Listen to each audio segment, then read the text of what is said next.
Hey everybody, this is Raymond Camden, Webflow Developer Evangelist, and I am obsessed with pixel art and hardware that I can hack and put messages on. Now that seems silly, but sometimes you can do some pretty cool stuff with that, like show a notification when something important happens.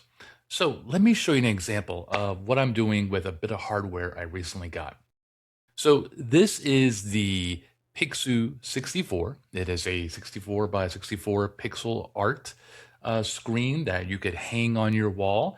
What you're seeing right now on screen is what I have on mine because I am also obsessed with the weather and checking it every single minute that I can. But what's fun about this piece of hardware is that there's actually a API for it, and you could write code and you could change what's on the screen at will. So I thought, why not connect my Webflow site to that so that I can show a message when something happens. Now, Webflow supports multiple different types of webhooks. What I thought I would do is simply do a webhook on site publish. So every time the site gets published, I want my Pixoo to show a message of some sort. So that ended up being pretty simple. Let me show you the code for this. All right, so I am using a Python library, and I'll link to that in the video to make this a little bit easier. I've also set up an incredibly simple web server. It's going to listen for both GET and POST requests. The Webflow webhooks are POST requests, but when I was testing, I wanted something I could just easily open up in my browser. And with the Pixoo SDK that I'm using, it's pretty simple. So using the mobile app that they give you that allows you to control it, you can figure out what the local IP address is of your device, of your hardware on your network.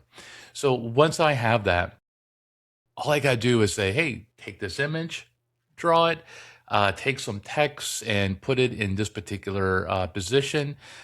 This third argument here is the color, and I tried to match the blue of the Webflow logo, and that's it. I push it to my hardware. I use sleep to keep it on there for 10 seconds, and then I reset it back to the default face, which is my weather application. And that's it. Now, I will say, normally when you work with our webhooks, you should validate the call to make sure it is a good call. And we have code for that that you could use, but I wanted to keep it as simple as possible. So if I go in here and run a quick publish, this will actually send it to my device. So let's take a look at that.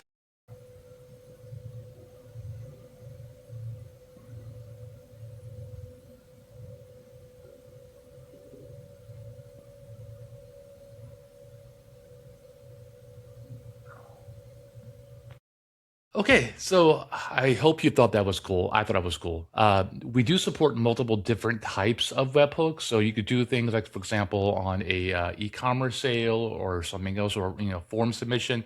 You could do anything, and you can also actually put more text than what I did. So, if you have multiple sites, for example, when to actually say the name of the site, you could do that.